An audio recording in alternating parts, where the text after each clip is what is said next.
ভাই ভাইকে বলে যায় অর্থের জন্য। ভাইয়ের যখন অর্থ থাকে না, আপন ভাইও কিন্তু ভাইয়ের খোঁজ নেয় না। আবার দেখেন গর্ভধারিণী মা এই দুনিয়ার উপরে, বাবা যেই বাবা কত কষ্ট করে লালন পালন করেছিল সন্তানকে। সন্তানের যদি 5টা থাকে, মা বাবা যে সন্তানটা একটু কামাই রুজি করে অর্থ একটু ব্যয় করতে পারে সংসারে, দুনিয়ার বুকে দেখা যায় ওই সন্তানটাই মা বাবার কাছে 5টার মধ্যে যে কামাই রুজি করে মা বাবাকে একটু দেয়, দেখা যায় সেই সন্তানটাই মা বাবার কাছে প্রিয় হয়। কথা বলেন ঠিক কিনা? কথা ঠিক কিনা? সম্মানিত ভাইয়ের আমার, বন্ধুগণ আমার, তাহলে দুনিয়ায় যদি এরকম হয়, দুনিয়ায় যদি বিপদে পড়লে দেখা যায় অনেক আত্মস্বজন কাছের মানুষগুলো পর হয়ে যায়, মনে করে যে অমুক এখন বিপদে পড়েছে, ওর সঙ্গে দেখা করলে কি না কি চেয়ে বসবে। কথা বলেন ঠিক কিনা মুসলমান? ও রঘুনাথপুরের ভাইয়ের আমার, পর্দার আড়ালের মা ও বোনেরা, আল্লাহ তাআলা রব্বুল আলামিন সে কথা বলে দিয়েছেন, ওয়ালা তাসিরু আসিরাতু ইসরা উখরা, কেউ কারো পাপের বোঝা বহন করবে না। কিয়ামতের কঠিন মুসিবতের দিন এমন হবে কেউ কারো পাপের বোঝা বহন করবে না। আর একটা আয়াতের মধ্যে আল্লাহ তাআলা রব্বুল আলামিন পৃথিবীর মানুষকে জানিয়ে দিলেন, আত্তাকু ইয়াউমা লা তাজজি নাফসুন নাফসিন শাইআ, সেই দিনকে ভয় করো যেই দিন কেউ কারো কোনো উপকারে আসবে না। চিল্লা বলে আল্লাহু আকবার। আর একটু জোরে বলে আল্লাহু আকবার। ভাইয়ের আমার, তাহলে সেই দিন কেউ কারো কোনো উপকারে আসবে না। মা সন্তানকে চিনবে না, সন্তান মাকে চিনবে না, আত্মস্বজন তো দূরের কথা, ভাই ভাইকে চিনবে না, বিবি স্বামীকে চিনবে না, স্বামী বিবিকে চিনবে না। কথা বলেন ঠিক কিনা? লিল্লাহি তাকবীর।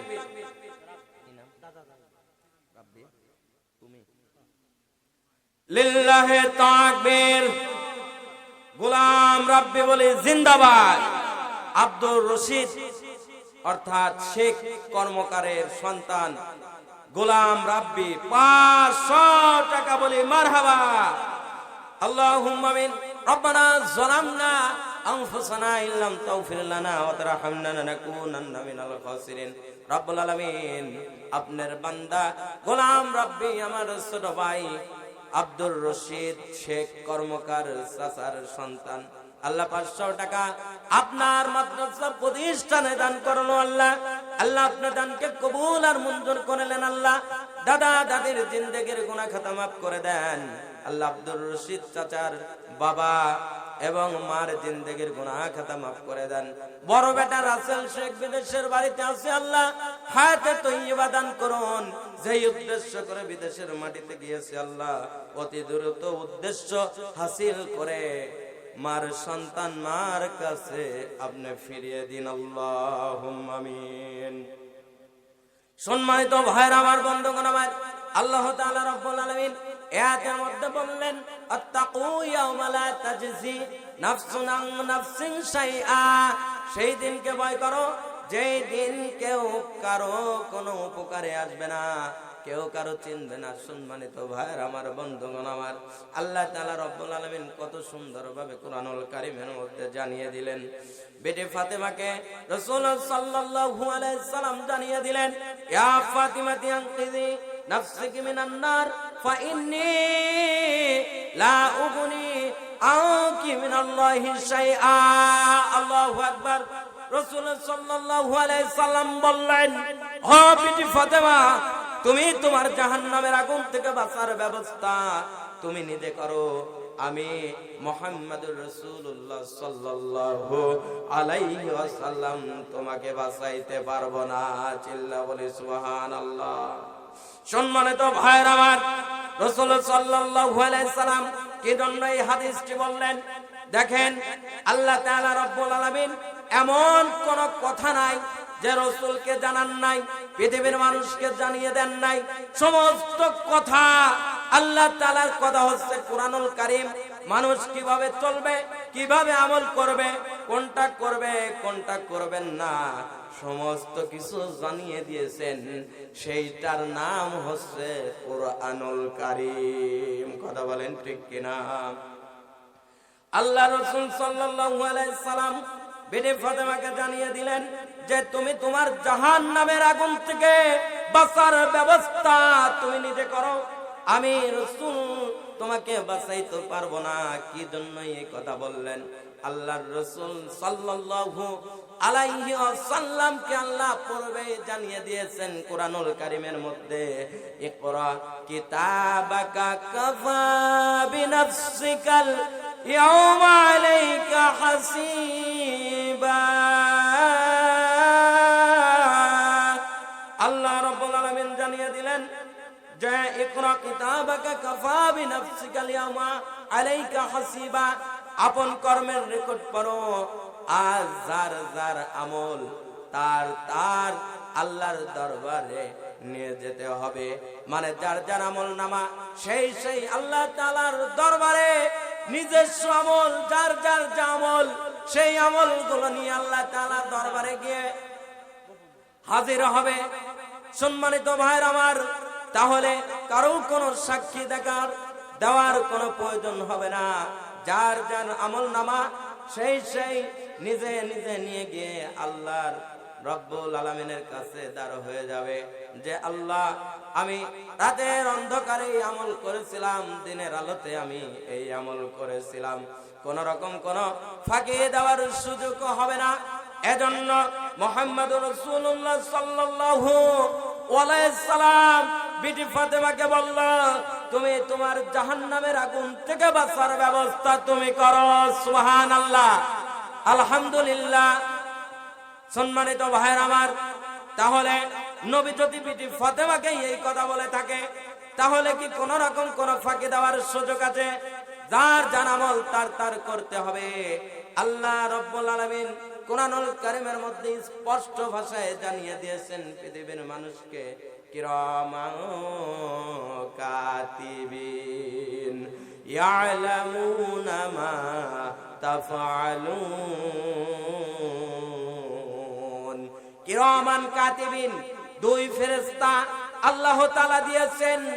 আপনার ভালো করলে ভালো লিখবে, মন্দ করলে মন্দ লিখবে।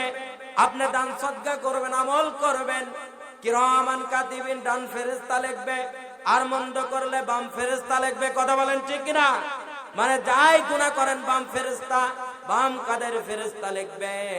আরো হাদিসের মধ্যে বর্ণিত আছে যে আপনি যাই কিছু দুনিয়ার উপরে করেন, রাতের অন্ধকারে করেন, দিনের আলোতে করেন, সেটা অডিও হবে, ভিডিও হবে। আর ওই অডিও এবং ভিডিও কিয়ামতের কঠিন মুসিবতের দিনে আপনার আমল নামা ওই অডিও ভিডিও পৃথিবীতে যা কিছু করেছে, পৃথিবীতে দুনিয়াতে যা কিছু করেছেন আপনার হাতে দেওয়া হবে। ওই আমল নামা নিয়ে গিয়ে আল্লাহ তাআলার কাঠগড়ায় দাঁড়াতে হবে। কোন রকম কোনো ফাঁকি দেওয়ার সুযোগ নেই। সমস্ত আমি রাতের অন্ধকারে কি করেছি, দিনের আলোতে কি করেছি, কোথায় চক্রান্ত ষড়যন্ত্র করেছি, মসজিদ নিয়ে চক্রান্ত ষড়যন্ত্র এখনো মুসলমান আছে, অনেক মুসলমান করে যে আমার যেখানে নাম নাই ওখানে কোনো দান করার দরকার নাই। মাদ্রাসা নিয়ে চক্রান্ত ষড়যন্ত্র করে, মসজিদ নিয়ে চক্রান্ত ষড়যন্ত্র করে, আপনার গোরস্থান নিয়ে চক্রান্ত ষড়যন্ত্র করে। যারা মসজিদ, মাদ্রাসা, গোরস্থান নিয়ে চক্রান্ত করে, ষড়যন্ত্র করে, যারা এই মসজিদ মাদ্রাসায় দান সদকা করে না, যারা চক্রান্ত ষড়যন্ত্র কিভাবে করে যে আমাকে ডাকা হয় নাই, আমাকে দাওয়াত দেওয়া হয় নাই, এরকম চিন্তা ভাবনা করে। আর মসজিদ, সেই মাদ্রাসা একটু খারাপ চলুক, মসজিদ খারাপ চলুক, যেই ব্যক্তি চায় যে আমার নেতৃত্ব যেখানে নাই সেটা খারাপ চলুক, এরকম নিয়ত যাদের মধ্যে থাকবে তারা হচ্ছে বাদশাহ আব্রাহার দল। কথা বলেন ঠিক কিনা? সম্মানিত ভাইরা আমার, বন্ধুগণ আমার, তারা হচ্ছে ইন্নাশ শাইতানা লাকুম আদু। আল্লাহ বলেছেন শয়তান হচ্ছে মানুষের প্রকাশ্যে শত্রু। শয়তান কি? শয়তান মানুষের প্রকাশ্যে শত্রু, কিন্তু আমরা সেটা শয়তান দেখতে পারি না। শয়তানকে পৃথিবীর কেউ আমরা দেখতে পারছি না, দেখতে পারবো না। আমার দাদা দেখে নাই, তার দাদাও শয়তানের দেখে নাই, আমরাও দেখতে পারবো না। কথা বলেন ঠিক কিনা? শয়তানকে কি দেখা যায়? শয়তানকে দেখা যায় না, কিন্তু শয়তানকে অনুভব করা যায়। শয়তান বোঝা যায়। বাতাস যেমন দেখা যায় না, বাতাসকে, অক্সিজেনকে মানুষ অনুভব করে যে এটা বাতাস, এটা অক্সিজেন অনুভব করে। শয়তান কেমন ভাবে আমরা চিনব? যেই প্রতিষ্ঠানে মানুষ দান সদকা কম করবে এবং যেই মাহফিল কোরআনের কথা হবে, ওই মাহফিলে অনেকে আসতে মনের কাছে ভালো লাগবে না, তৃপ্তি লাগবে না। আরো অনেকের কাছে বলতে থাকবে যে ওই জায়গা যাওয়ার চাই না, যাওয়াই ভালো। কথা বলেন ঠিক কিনা? বলবে যে ওখানে যাওয়ার চেয়ে না যাওয়াই ভালো। ওখানে কি বা কি হয়, ওখানে লুটপাট হয়, অমুক তমুক ইত্যাদি ইত্যাদি ইত্যাদি বলতে থাকবে। মনে করতে হবে যে এই বিচারা এরকম কথা বলে সে আর মানুষ নয়, সে হচ্ছে স্বয়ং পুরা শরীরটা শয়তানের মধ্যে লিপিবদ্ধ হয়ে গিয়েছে। কথা বলেন ঠিক কিনা? এটা হচ্ছে কুরআনুল কারীম স্পষ্ট ভাষায় পৃথিবীর মানুষকে জানিয়ে দেয়। দেখেন, গত 16টা বছর মানুষ যে বিপদের মধ্যে ছিল, একটাই সর্বোচ্চ বড় বিপদ মানুষের হয়ে গিয়েছিল। বেশিরভাগ কুরআনুল কারীমের কথা যারা বলতো, হক কথা, সত্য কথা যারা বলতো, তাদেরকে ধরে ধরে জেলের মধ্যে রাখা হইতো। কথা বলেন ঠিক কিনা? শুধু আলেম ওলামা নয়, যারা সত্য কথা বলতো, আলেম ওলামা ব্যতীত সাধারণ মানুষ, হক যারা কথা বলতো, তাদেরকেই অত্যাচার করা হতো, মামলা দেওয়া হতো, গায়েবী মামলা। সে জানেও না যে গায়েবী মামলা কাকে বলে। এরকম গায়েবী মামলা নামে মামলা দিয়ে পরিবার থেকে বিচ্ছিন্ন করেছে, গ্রাম থেকে বিচ্ছিন্ন করেছে, দেশ থেকে বিচ্ছিন্ন করেছে। মনে রাখতে হবে, ওরা হচ্ছে শুধু কাফের নয়, ওরা হচ্ছে বড় আমান শয়তান। কথা বলেন ঠিক কিনা? সম্মানিত ভাইয়ের আমার, বন্ধুগণ আমার, আল্লাহর রাসূল সাল্লাল্লাহু আলাইহি সাল্লাম বিটি ফাতেমাকে দিয়ে तमाम পৃথিবীর উম্মত এবং উম্মতিদেরকে জানিয়ে দিলেন, এই হাদিসের মাধ্যম দিয়ে স্পষ্ট ভাষায় পৃথিবীর মানুষকে বুঝিয়ে দিল যে আমল ছাড়া কোন রকম কোন কাজে আসবে না। একমাত্র মানুষের আমল। আমল ছাড়া আল্লাহর ফেরেশতারা কোনো কিছুই চিনবে না, কারণ তারা হবে বধির, তারা হবে অন্ধ, তারা হবে ঠসা। অন্ধ হবে, ঠসা হবে। আল্লাহ রাব্বুল আলামিন কুরআনুল কারীমের মধ্যে বললেন, লা ইউআযিবু আযাবাহু আহাদ। আল্লাহর শাস্তির ফেরেশতারা হবে, তারা হবে কানা, তারা হবে ঠসা, চোখেও দেখবে না, কানেও শুনবে না। আল্লাহর হুকুম অনুযায়ী যেই রকম আযাবের ঘোষণা হবে, সঠিক সেই রকম আযাবই দিতে থাকবে। চিল্লা বলি ঠিক কিনা? সম্মানিত ভাইয়ের আমার, বন্ধুগণ আমার, কেমন আযাব দিতে থাকবে? চোখেও দেখবে না, কানেও শুনবে না। কি জন্য বধির করে দেওয়া হলো ফেরেশতাদেরকে? আল্লাহ তাআলা কি জন্য বধির করে দিল? আপনার চোখ দিয়ে যদি ফেরেশতারা দেখে রক্তর অবস্থা খুব অবস্থা ভয়াবহ, পুজের অবস্থা ভয়াবহ, আপনার ওই রক্ত এবং পুজের অবস্থা দেখার পরে শাস্তির মাত্রা ফেরেশতারা কমিয়ে দিতে পারে। এই জন্য করে দেওয়া হয়েছে অন্ধ, আর ঠসা বানিয়ে দেওয়া হয়েছে। চিৎকার যখন মারবে, আযাব দেওয়ার পরে মানুষ যখন চিৎকার করবে, হাজারি করবে, ওই চিৎকার শোনার পরে আল্লাহ তাআলার ওই হুকুম অনুযায়ী শাস্তি দিতে পারবে না, আযাব দিতে পারবে না ফেরেশতারা। এই জন্য আল্লাহ তাআলা ফেরেশতাদেরকে কানা এবং ঠসা বানিয়ে দিয়েছে। আল্লাহ যেমন হুকুম করেছেন ঠিক তেমনি শাস্তি দিতেই থাকবে, দিতেই থাকবে। চিল্লা বলে আল্লাহু আকবার। সম্মানিত ভাইরা আমার, বন্ধুগণ আমার, তাহলে আযাবের অবস্থা কি হবে? কবর কি হবে ভাই? কবর থেকে আমরা কেউ রেহাই পাবো না, শাস্তি থেকে রেহাই কেউ পাবো না। এই দুনিয়াতে আল্লাহ তাআলা রব্বুল আলামিন আমাদেরকে পাঠাইলো একমাত্র তার ইবাদত করার জন্য, তার দাসত্ব করার জন্য। আর এই সমস্ত ইবাদতের মধ্যে সমস্ত বড় জিনিস হচ্ছে দান সদকা। কি ভাই? দান সদকা। মানুষ যখন কবর জগতে ধরা পড়ে যাবে, মানুষ যখন কবরে যেই দিন যেই মুহূর্ত শোয়ানো হবে, কবরে যাওয়ার সঙ্গে সঙ্গে পৃথিবীর সমস্ত আমল বন্ধ হয়ে যাবে। কথা বলেন ঠিক কিনা? সমস্ত আমল বন্ধ হয়ে যাবে, তিনটা আমল জারি থাকবে। এক নাম্বার হচ্ছে সদকায়ে জারিয়া। কথা বলেন কি? সদকায়ে জারিয়া। সদকায়ে জারিয়া এই আমলটি জারি থাকবে। সদকায়ে জারিয়া ব্যতীত সমস্ত আমল বন্ধ হয়ে যাবে। সেই সদকায়ে জারিয়ার মধ্যে এক নাম্বার হচ্ছে মসজিদ, মাদ্রাসা, গোরস্থান ইত্যাদি ইত্যাদি, ফলের গাছ, আপনার ইত্যাদি ভালো ভালো কাজ, পানির কূপ, এটা হচ্ছে এক নাম্বার সদকায়ে জারিয়া।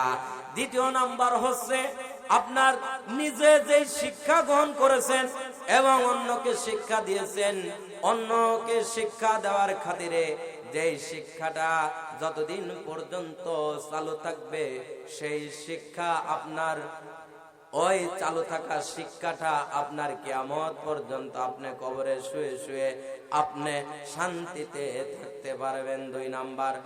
আর তিন নাম্বার হচ্ছে নেক সন্তান।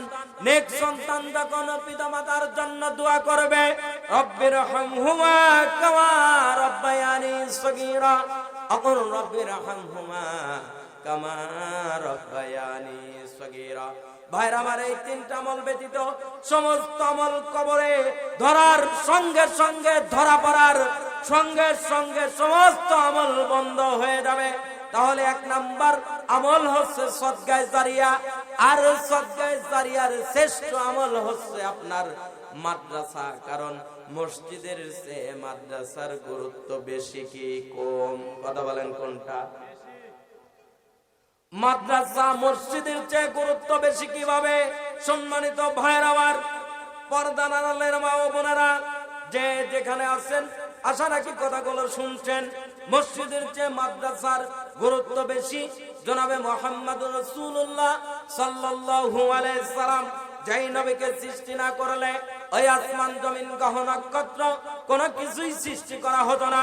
কিয়ামতের কঠিন মুসিবতের দিনে সমস্ত নবী এবং রাসূলরা বলবে, ইয়া নফসি ইয়া নফসি। সেই মুসিবতের দিনে নবীজি বলবে, রব্বি হাবলি উম্মতি, রব্বি হাবলি উম্মতি। যেই নবীকে স্মরণ করে, যেই নবীকে অনুসরণ করার খাতিরে, যেই নবীকে অনুগত করার খাতিরে, যেই নবীর কথা মতন চলার খাতিরে দুনিয়ার থেকে 10 জন সাহাবা কেরামকে আল্লাহ তাআলা জান্নাতের টিকিট দিলেন। কথা বলেন ঠিক কিনা? চিল্লা বলি আল্লাহু আকবার।